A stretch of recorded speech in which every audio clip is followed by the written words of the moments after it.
Most people, including myself, want to max on Old School Runescape.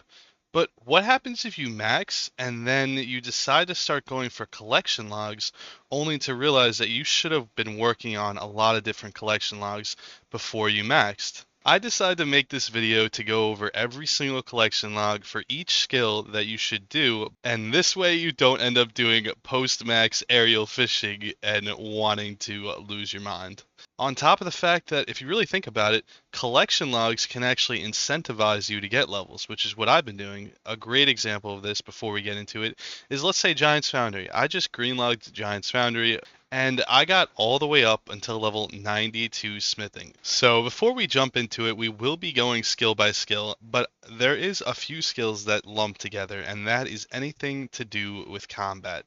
And honestly, the best thing that I could say is to do Slayer. Do a lot of Slayer. Instead of getting your combat stats all the way to 99 through, let's say, Nightmare Zone, why not work on Slayer at the same time? You're working on another skill, and you're also working on an insane amount of collection logs. Whether it be an Abbey Demon task that you decide to start working on Sire, or you start doing Alchemical Hydra at level 95 Slayer, or let's say you get a Hellhound task, there's Cerberus.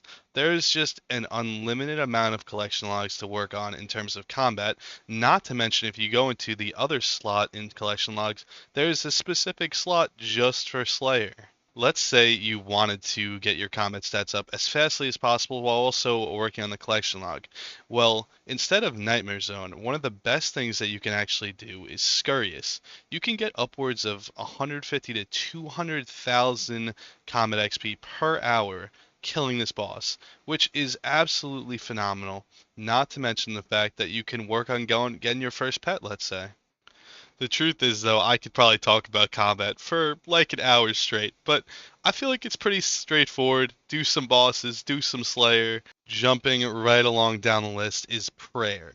Prayer is one of the few skills that actually does not have any collection logs really associated with it. To be fair, I'm pretty sure you gain some Prayer XP from some random mini games, but it's a very minuscule amount. So honestly, get yourself to the Chaos Altar and get yourself 99 prayers. There aren't really any collection logs to worry about. However, rune crafting does not follow the same guidelines. As with rune crafting, okay, you could AFK Bloods and Souls at Arceus. You can even mine Dayalt Essence and get really good XP an hour. However, instead, you should head over to Guardians of the Rift. Trust me, it is not my favorite minigame either. I don't know if you like it. It's not that bad. It's alright. It's not my favorite. It takes a very long time to get the outfit. But let's say you get the rune crafting pet. Do you really want to spend 100 hours being able to metamorphosize it with the Guardian's Eye? Or do you want to bang out a lot of Guardians of the Rift to prepare yourself before you get the rune crafting pet? Okay, moving right along, you could get yourself 99 construction simply through mahogany planks. It's going to cost you a lot of money to make the mahogany tables. However, there's actually a minigame. You've probably heard of it. It's called Mahogany Homes. I actually have not done it yet, but I am planning on greenlogging it before I get 99 construction. You're going to save yourself a lot of GP. Plus, you're working on collection logs. One of the most popularly dreaded skills is agility. However, there's actually a million ways to make agility not terrible. First of all, a lot of people do enjoy running laps, and there's nothing wrong with that, but there's a million collection logs that you can actually work on while you're getting agility XP. The first of which is actually monkey backpacks. If you run laps at Ape Atoll agility course, you can get all of the different monkey backpacks that you can literally throw on your back. They're actually really cool. Not to mention the new Colossal Worm agility course that you can run to also get agility XP while also working on the collection log. Not to mention the Brimhaven agility course, in which you can get a full recolored graceful outfit while also working on the collection log. Oh wait, but there's more. Hallowed Sepulchre is another way that you can train agility that you can actually make a significant amount of money at 92 agility. Unfortunately, I got myself 99 Herblore before Mastering Mixology came out, but if you're not 99 Herblore, you should check out this minigame in Varlamore, as you could probably get a significant amount of Herblore XP. Thieving is also actually pretty straightforward. For the most part, there's not a lot of collection logs, but you can get collection logs from pickpocketing the elves, as well as pickpocketing Vyres, as well as the Pharaoh Scepter that you unlock from completing Pyramid Plunder. And crafting and thieving both do not have any collection logs. That I know about. I could be wrong. Let me know in the comments if I'm wrong, but I'm pretty sure you can't really get any collection logs from crafting or fletching. So feel free to get those to 99 whenever you want without having to worry about having to get collection logs post-max. We already talked about Slayer, and for the most part in terms of Hunter, there's really just the chinning pet to worry about, but not that long ago they came out with Hunter's Rumors. So make sure you head over to the Hunter Guild in Varlamore before you get 99 Hunter. Mining actually has quite a few collection logs that you should work on before you hit level 99. The first of which is the classic Motherlode mine. Everyone knows about it. And you get the Prospector outfit as well as the gem bag and the coal bag, which I highly recommend you get if you are going for 99 mining, as well as the boss in Prifdnis, Zalcano. There are quite a few uniques that you can get from Zalcano, as well as the fact that you can change the XP you get by talking to the person down here.